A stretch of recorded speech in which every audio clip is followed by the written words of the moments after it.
Vicky express में आपका स्वागत है। आज की कहानी है विक्रम बेताल की कहानी। पापी कौन है बेताल 25वीं पहली कहानी। कड़ी मेहनत के बाद राजा विक्रमादित्य ने एक बार फिर बेताल को पकड़ लिया। वो उसे अपने कंधे पर लादकर शमशान की ओर ले चले।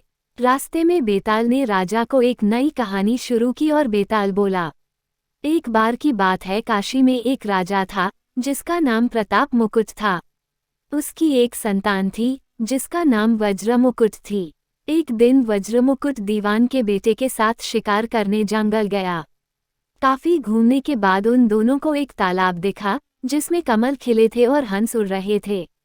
दोनों दोस्तों ने वहां रुककर तालाब के पानी से हाथ मुंह धोया और पास ही बने महादेव के मंदिर में दर्शन करने चले गए। दोनों ने अपने घोड़े मंदिर के बाहर ही बांध दिए। फिर जब दोनों दोस्त दर्शन करके मंदिर से बाहर निकले तो उन्होंने देख कि तालाब में एक राजकुमारी अपनी सहेलियों के साथ स्नान करने आई है। राजकुमारी को देखकर राजकुमार काफी खुश हुआ। राजकुमार और राजकुमारी दोनों एक दूसरे को देखकर मोहित हो गए, जबकि दीवान का बेटा वहीं एक पेड़ के नीचे आराम करने लगा। राजकुमार को देखते ही राजकुमारी ने बालों में से एक कमल का फूल निकाला, कान से लगाया, दांतों से कुतरा, पैरों के नीचे दबाया और फिर अपने छाती से लगाकर अपनी सहेलियों के साथ चली गई। उसके जाने के बाद राजकुमार काफी दुखी हुआ और अपने मित्र के पास लौटकर सारी बात बताई। राजकुमार बोला, मैं राजकुमारी के बिना नहीं रह सकता हूँ, लेकिन मुझे इस राजकुमारी के बारे में कुछ भी नहीं पता है। वह कहाँ रहती, उसका नाम क्या है? दीवान के बेटे ने सारी बातें सुनी और राजकुमार को दिलासा देते हुए बोला, राजकुमार, आप घबराए मत। राजकुमारी ने सब कुछ बताया है। आश्चर्यचकित होते हुए राजकुमार ने पूछा, वो कैसे?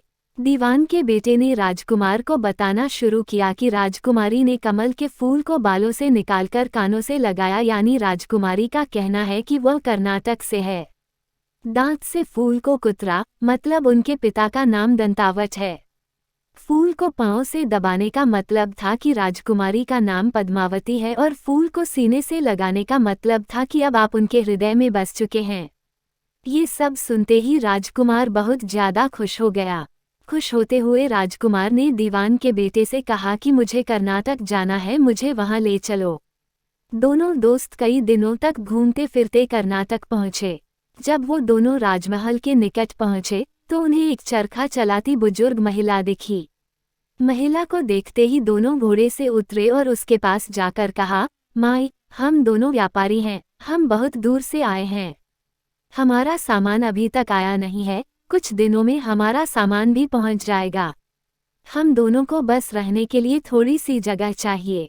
उनकी बातें सुनकर बुजुर्ग महिला की ममता जाग उठी। उसने कहा, बेटा, इसे अपना ही घर समझो। जब तक मन करे यहाँ रह सकते हो। इसके बाद दोनों उसके घर में रहने लगे। इसी बीच दीवान के बेटे ने उस महिला से पूछा, आप क्या काम करती हैं माई? आपके यहाँ कौन कौन रहता है?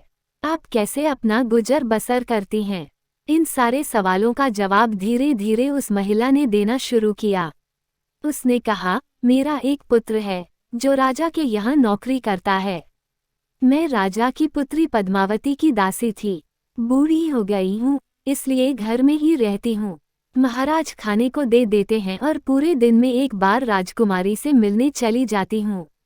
इतना सुनते ही राजकुमार ने बूढ़ी औरत को कुछ धन दिए और राजकुमारी तक संदेशा पहुँचाने को कहा। राजकुमार ने उस बूढ़ी महिला को कहा, माई, कल तुम जब राजकुमारी के पास जाओ तो उनसे कहना कि जेठ सुदी पंचमी को तुम्हें नदी के पास जो राजकुमार मिला था वो तुम्हारे राज्य में आ गया है। अगले दिन वो बूढ़ी औरत राजकुमार का संदेश लेकर राजकुमारी के पास गई। उस महिला की बात सुनते ही राजकुमारी गुस्सा हो गई। उन्होंने हाथों में चंदन लगाकर उस महिला के गाल पर तमाचा मारते हुए कहा, मेरे घर से निकल जाओ। बूढ़ी औरत ने घर लौटकर राजकुमार को सारी बातें बताई। महिला की बातें सुनकर राजकुमार चौंक गया।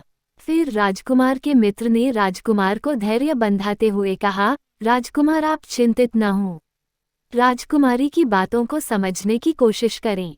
ध्यान दें कि राजकुमारी ने उंगलियों को सफेद चंदन में डुबोकर गाल पर मारा है। इसका मतलब अभी कुछ दिन चांदनी के हैं। उनके खत्म होने के बाद अंधेरी रात में मिलूंगी। कुछ दिनों बाद बूढ़ी महिला फिर राजकुमारी के पास संदेशा लेकर पहुंची। इस बार राजकुमारी ने केसरी रंग में 3 उंगलियां डुबोकर बूढ़ी महिला के मुंह पर मारते हुए कहा, भागो यहाँ से। फिर उस महिला ने आकर राजकुमार को सारी बातें बताई। राजकुमार यह सुनकर बहुत दुखी हुआ। इस पर दीवान के बेटे ने राजकुमार से कहा, इसमें दुखी होने की कोई बात नहीं है राजकुमार। राजकुमारी ने कहा है कि अभी उसकी तबीयत ठीक नहीं है, तो इसलिए 3 दिन और रुक जाओ। 3 दिन बाद वो बूढ़ी महिला फिर राजकुमारी के पास जा पहुंची। इस बार फिर से राजकुमारी ने उस महिला को फटकारा और पश्चिम की खिड़की से बाहर जाने के लिए कहा। वो महिला फिर से राजकुमार के पास गई और सारी कहानी सुनाई। तब दीवान के बेटे ने राजकुमार को समझाते हुए कहा कि मित्र राजकुमारी ने आपको उस खिड़की की तरफ बुलाया है।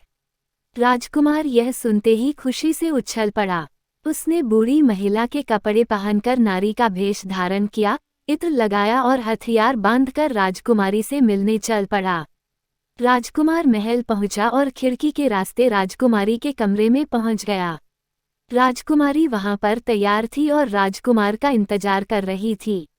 राजकुमार जैसे ही कमरे में गया, उसकी आंखें खुली की खुली रह गईं।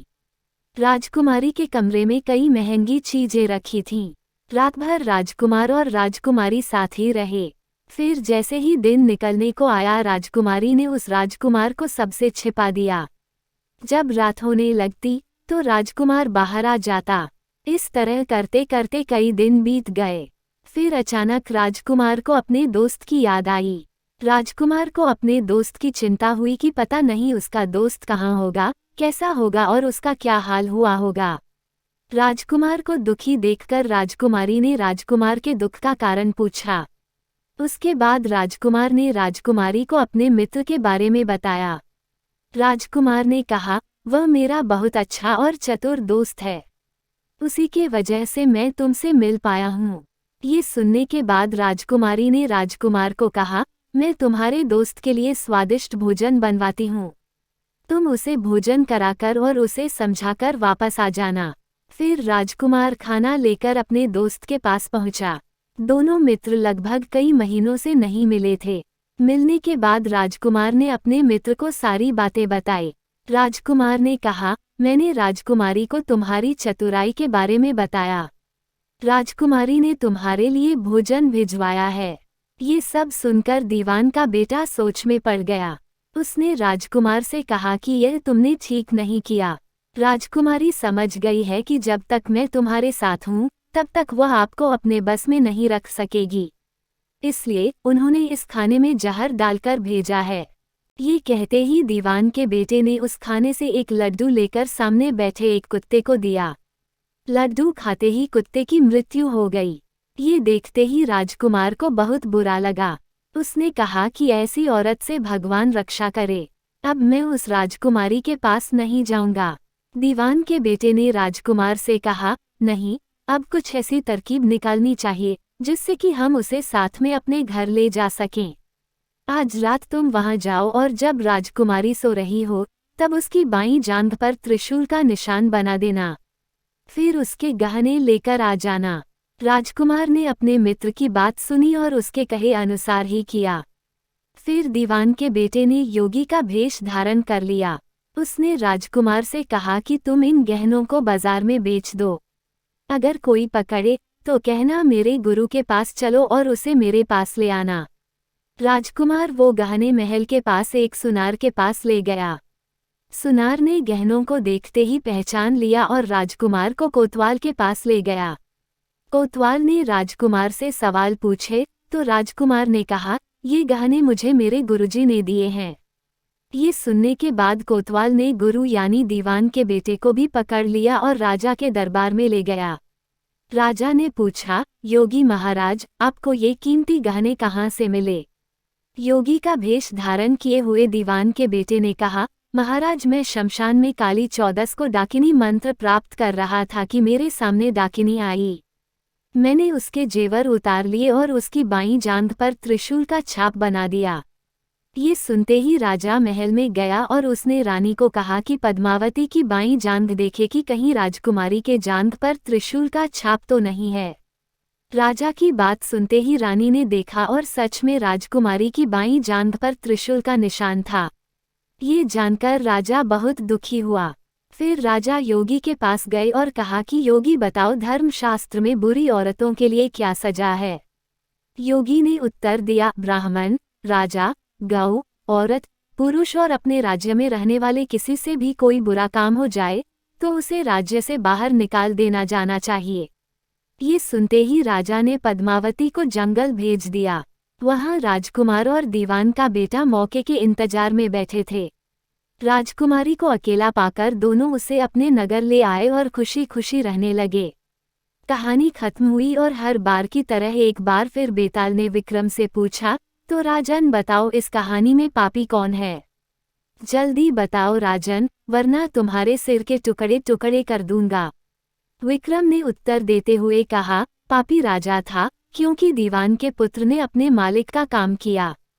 कोतवाल ने राजा का कहना सुना और राजकुमार ने अपनी इच्छा पूरी की, लेकिन इस कहानी में राजा पापी था।